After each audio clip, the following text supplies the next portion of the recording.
Dear friend, welcome to Anara Healing Space for You.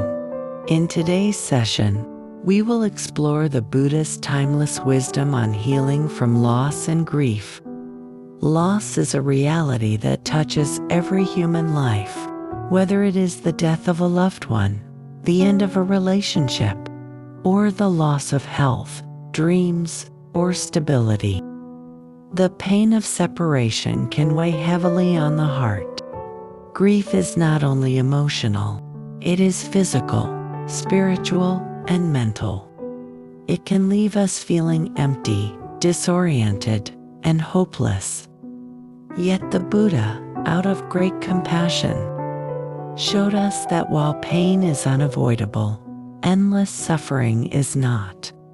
Through mindfulness, compassion, and right understanding, we can learn to face grief, not with denial or despair, but with acceptance and courage. His teachings remind us that even within loss, there is a seed of wisdom waiting to bloom.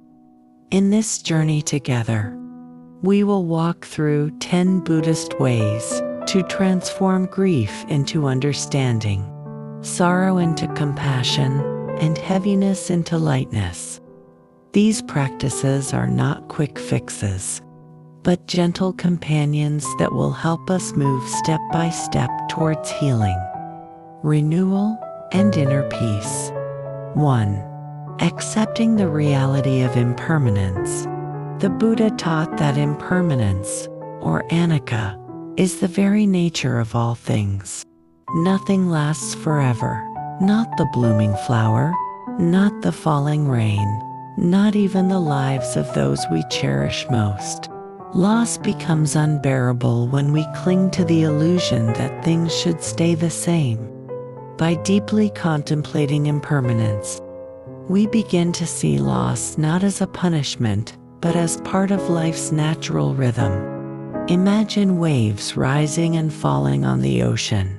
Each crest is followed by a trough, each beginning followed by an ending. When we resist this truth, grief hardens into bitterness. When we embrace it, grief softens into wisdom. Meditation on impermanence helps us see that, while forms dissolve, the essence of love and connection remains. Nothing we have truly loved is ever wasted. It becomes part of who we are. Accepting impermanence does not mean we stop loving. It means we love more deeply, knowing that every moment is precious because it will not return. This awareness allows us to hold our memories with tenderness instead of despair, and to open ourselves gently to the next unfolding chapter of life. 2. Allow yourself to feel fully. When loss strikes, our first instinct is often to resist. We tell ourselves, be strong, don't cry, keep busy. But the Buddha reminded us that suppression only deepens suffering. To heal grief, we must allow the heart to feel, just as clouds must release their rain to clear the sky. Our emotions must flow to make space for peace.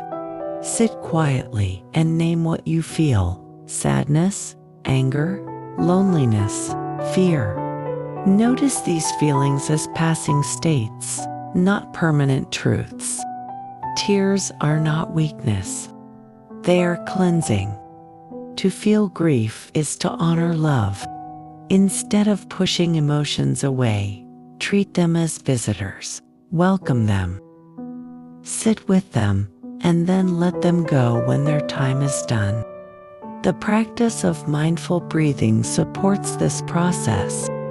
Each breath in acknowledges, this is my pain. Each breath out affirms, I release my resistance. By allowing ourselves to feel fully, we stop waging war against reality and begin walking the path of genuine healing. 3. Practice mindfulness of the body. Grief often shows itself through the body. tightness in the chest, heaviness in the shoulders, fatigue, restlessness, even illness. The Buddha taught us to return home to the body with mindfulness. Sit or lie down, bring gentle awareness to your breath, and scan through your body from head to toe. Wherever you find tension, breathe into it with kindness. Whisper inwardly, "May you be at ease." This simple act releases stored sorrow and reconnects us with the present moment. When grief overwhelms the mind, the body can be our anchor. Walking meditation is also powerful. With each step, silently say, "I am here. I am alive." This grounds us in life as it continues, reminding us that while something precious has been lost, something precious also remains: this very breath, this very step, this very life. By tending to the body mindfully, we nurture both physical and emotional healing, step by gentle step. 4. Embrace community and support. The Buddha established the Sangha, a community of practitioners, knowing that no one heals in isolation. When we grieve, the mind tells us to withdraw, to hide our pain. Yet healing blossoms when we allow ourselves to be held by others. Speak your truth to trusted friends, family, or spiritual companions. Sit with those who can listen without judgment. Even silent presence can be medicine. Joining a meditation group, chanting circle, or spiritual gathering brings comfort through shared humanity. Remember that countless beings throughout time have walked the same path of loss. You are not alone. Your sorrow is part of the vast human story.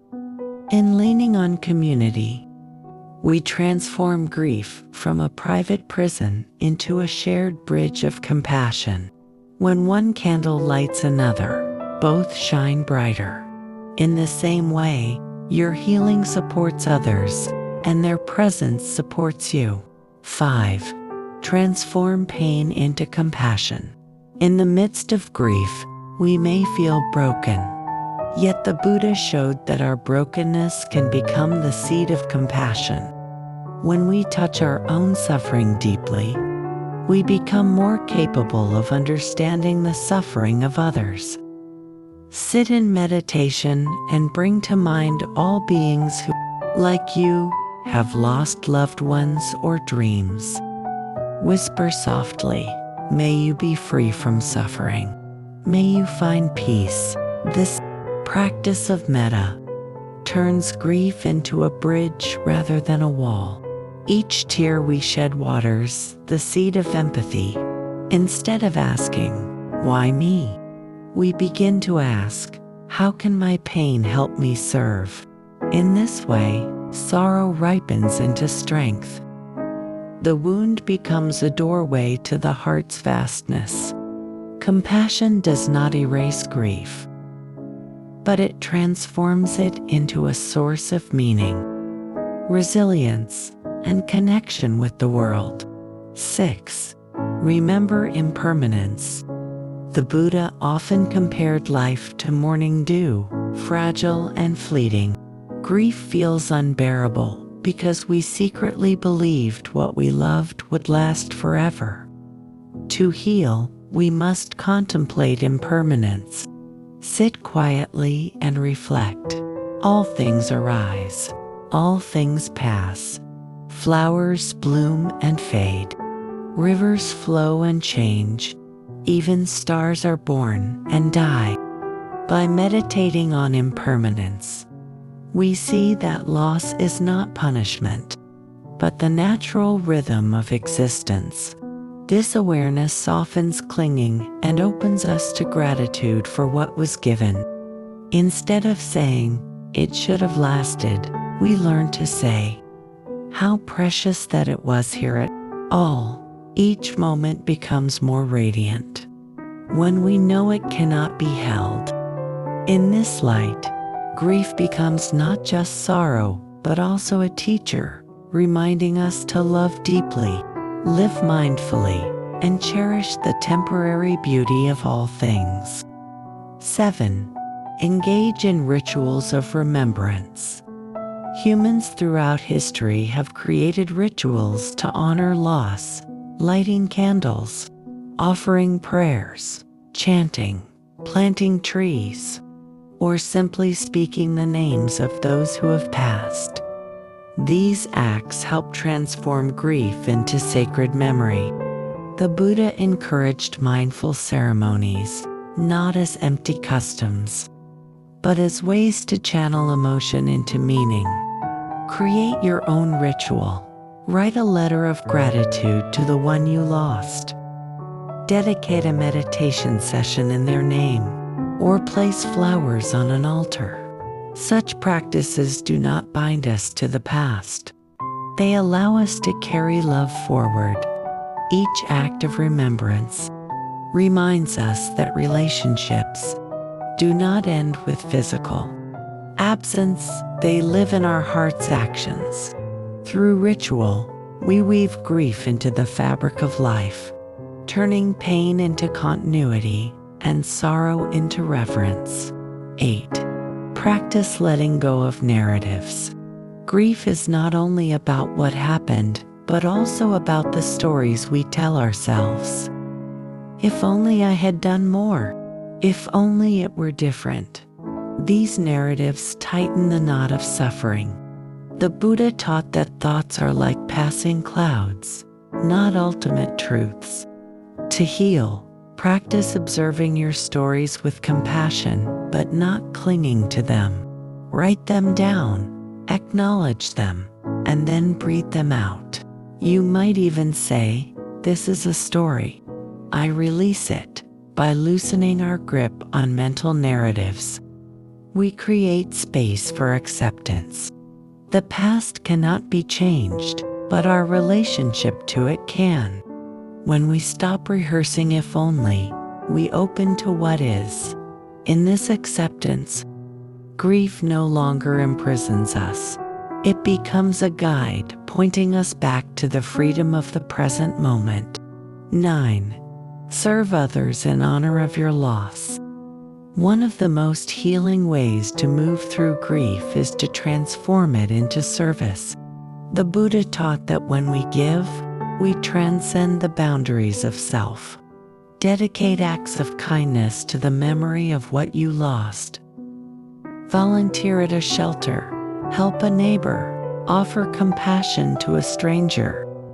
Each act becomes an offering, saying, "Though my loved one is gone, their love continues through me."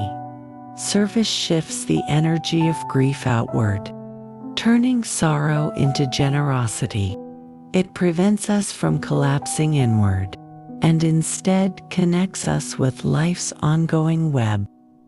Through service, grief becomes fertile ground, nurturing compassion, purpose, and even joy. What once felt like an ending begins to reveal itself as a new beginning. Love reborn in action. 10. Trust the healing power of time and practice. Finally, the Buddha reminded us that no storm lasts forever. Healing unfolds gradually, like dawn after the longest night. Trust that your pain, when held with mindfulness, will soften. Continue to practice meditation, compassion, and mindful living. Some days will feel heavier, others will be lighter. This rhythm is natural. Patience is essential. Do not demand that grief vanish on your timeline. Instead, walk gently with it. Over time, the raw wound becomes a scar, tender, but no longer bleeding. The scar reminds you of love, but also of resilience. By walking the path daily, you transform grief into wisdom. Trust the process, trust the Dharma, trust your own heart's capacity to heal. Dear friends, Grief is universal, yet within it lies the seed of awakening. By practicing awareness, compassion, and letting go, we discover that loss does not destroy us, it reshapes us. The Buddhist teachings guide us not to deny sorrow, but to walk through it with open eyes and open heart. In doing so, we emerge more tender, more present, and more alive. Healing is not forgetting, it is remembering with peace. May these 10 practices be a lantern on your path, turning grief into wisdom and pain into love. Thank you, dear friends, for joining this reflection. If these teachings bring peace to your heart, please support this channel by liking, commenting, and subscribing. Together we can share the timeless wisdom of the Buddha with the world. May your path be gentle, your heart be steady, and your spirit free. Namaste.